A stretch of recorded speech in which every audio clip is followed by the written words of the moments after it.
Good morning. I'm Steve Jurens with your live Northeast Radio SD News for Tuesday, January 27th, 2026.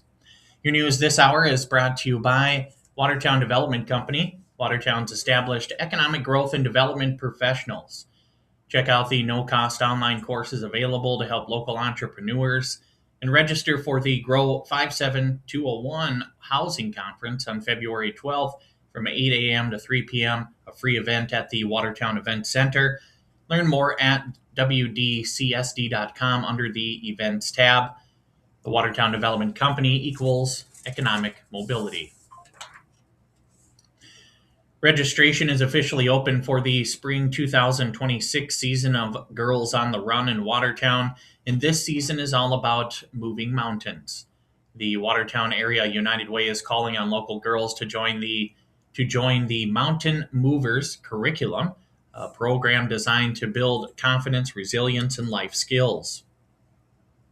The season will be held at the Watertown McKinley Early Childhood Center, running from March 12th through May 7th. Sessions take place on Tuesdays and Thursdays from 4 to 5:30 p.m. This isn't just a running club, it's a chance for participants to develop tools for managing emotions and making meaningful connections, culminating in a celebratory 5K. The program fee is $105, but financial aid and sliding scale fees are available to ensure cost is never a barrier. You can register now at embe.org/GOTR. They are also looking for volunteer coaches, no running experience required. The Watertown High School District has announced its top staff honors for the year, recognizing exceptional leadership and dedication within our schools. Taking home the honor for Certified Staff of the Year, Renee Meeland, a special education teacher at Lincoln Elementary School. Meanwhile, Michael Stidell, who serves in District Technology, has been named the Classified Staff of the Year. District officials expressed their gratitude, thanking these winners for the, quote, heart and impact, end quote, they bring to students every day. In addition to these top honors, the district presented service awards to staff members who reached career milestones of 5 to 35 years of service. Whether just beginning their journey or serving for decades, the district thanked all staff for the difference they make. Young marksmen from across the region are invited to take aim in Millbank this spring. The Northeast South Dakota 4-H Air Gun Tournament is set for Saturday, March 16th at the Grant County 4-H Complex. Open to all 4-H youth ages 8 to 18, the competition features air pistol, air rifle, and BB gun disciplines. If you have a young shooter interested in competing, you need to act fast. The registration deadline is February 28th. The entry fee is just $10 per discipline, payable by cash or check on the day of the event.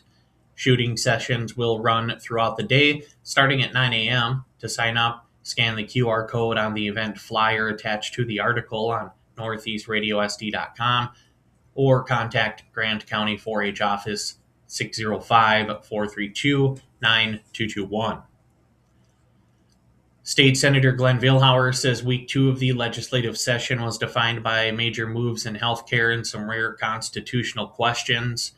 On the floor, the Senate faced a unique challenge due to a member's absence, resulting in a 17-17 tie vote. While the lieutenant governor cast a tie-breaking vote, the move was challenged and the bill failed. A situation Vilhauer says may eventually require a Supreme Court opinion. On the budget front, Vilhauer highlighted the advancement of House Bill 1044, a critical step in securing South Dakota's share of $500 million for rural health care. He calls the potential for this funding revolutionary for state health services. Vilhauer also noted his support for the Attorney General's bill to prohibit the sale of certain hemp products to those under age 21. Representative Kent Rowe is focusing his efforts on property tax relief and tech incentives as the session gains momentum. In his weekly update, Rowe emphasized that property tax relief remains his dominant topic in Pierre. He supported shelving a banking bill that would have allowed local governments to accumulate unused tax index factors, stating we must be careful about allowing tax hikes without offsets. Rowe is also prime sponsoring House Bill 1005, which offers tax exemptions for data centers to attract high tech jobs to South Dakota. He argues that this 50-year exemption is vital to compete with other states for major AI facilities. Additionally, Rowe introduced a consumer protection bill requiring property data collectors to be licensed to ensure fair appraisals for homeowners.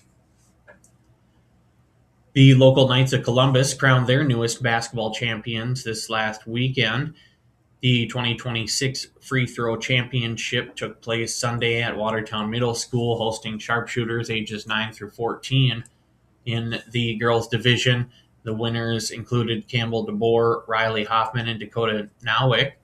On the boys' side, the top spots went to Nathan Vandersnick, Theus Yoder, Rudis Stutzman, Raxton Jackson, Teddy Danderin, and Leo Schumacher. These first placed finishers have now qualified to advance to the district level. They won't have to wait long. The next round of competition is scheduled for this coming Sunday, February 1st at 1:30 p.m., right back at the Watertown Middle School. Your news this hour was brought to you by Watertown Development Company, Watertown's established economic growth and development professionals.